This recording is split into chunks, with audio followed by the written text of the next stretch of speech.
नमस्कार, स्वागत है। आज हम जानेंगे सीआरपी के बारे में। कोरोना काल चल रहा है और सभी लोग सीआरपी कराने की सलाह देते हैं। आइए जानते हैं सीआरपी के बारे में। सीआरपी मतलब कि सी रिएक्टिव प्रोटीन, जिसे एचएससीआरपी या यूएससीआरपी मतलब कि अल्ट्रा सेंसिटिव सीआरपी भी कहा जाता है। यह हमारे लोहू में, ब्लड में सी रिएक्टिव प्रोटीन मेजर करता है। यह सी रिएक्टिव प्रोटीन एक प्रोटीन है जो लीवर में से बनता है।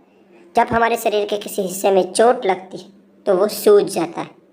इसी सूजन के कारण लीवर में से सीआरपी यानी कि सी रिएक्टिव प्रोटीन रिलीज होता है, जो सूजन घटाने का काम करता है। इसके अलावा कैंसर में भी सीआरपी बढ़ सकता है। सूजन जिस अंग की हो उसी के लक्षण भी दिखते हैं। जैसे कि एक उदाहरण दिखाता हूँ। अगर कोई बैक्टीरिया या वायरस का इन्फेक्शन है जो हमारे फेफड़े यानी कि लंग्स में लगता है तो हमको कफ, खांसी, सांस लेने में तकलीफ वगैरह जैसे लक्षण दिखते हैं। सीआरपी बढ़ने के कारण तो सीआरपी बैक्टीरिया के इन्फेक्शन हो या किसी फंगल का इन्फेक्शन हो, आर्थराइटिस जैसी कोई हड्डी का इन्फेक्शन हो या फिर लंग्स, लिवर या पाचन तंत्र के इन्फेक्शन में बढ़ सकता है। इसका कोई स्पेसिफिक कारण नहीं है। इस कोरोना की परिस्थिति में हमें सीआरपी कब कराना चाहिए?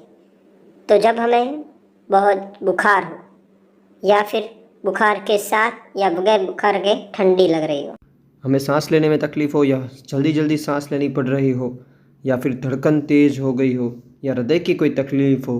इसके अलावा अगर पाचन तंत्र की बीमारी हो जैसे कि उल्टी होना वगैरह, कई बीमारी में सीआरपी बढ़ सकता है। सीआरपी से हमें ट्रीटमेंट की प्रोसेस का भी पता चलता है, परंतु ये रिलायबल नहीं, क्योंकि सीआरपी बहुत कम समय में बढ़ता या घटता रहता है। कोरोना में सीआरपी को हम कैसे देखें?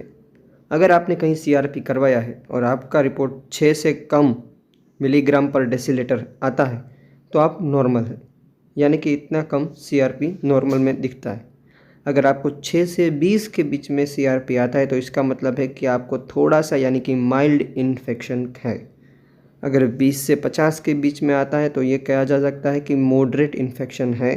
आपको एंटीबायोटिक के साथ साथ अलग अलग ट्रीटमेंट करवानी पड़ सकती है। और अगर 50 से ज़्यादा सीआरपी आता है तो इसका मतलब कि आपको सीवियर इन्फेक्शन है। हमें सीआरपी पे ही सिर्फ ध्यान नहीं देना चाहिए, इसके साथ हमें लक्षण भी देखने चाहिए। हमें अगर कोई भी इन्फेक्शन है तो हफ्ते में 2 बार सीआरपी चेक करवाना चाहिए। आपके डॉक्टर आपको सीआरपी घटाने के लिए एंटीवायरल ड्रग या एंटीबायोटिक ड्रग और स्टीरॉयड भी दे सकते हैं, और अलग अलग लक्षणों के हिसाब से अलग अलग दवाई भी दे सकते हैं, जिससे आपका सीआरपी कंट्रोल में हो। ज़्यादा सीआरपी आने से घबराने की ज़रूरत नहीं, क्योंकि ये कई परिस्थिति में बढ़ सकता है। तो ये थी सीआरपी की जानकारी। ऐसी जानकारी देखना चाहते हैं तो सब्सक्राइब करें माइंड रिफ्रेशर। Thank you.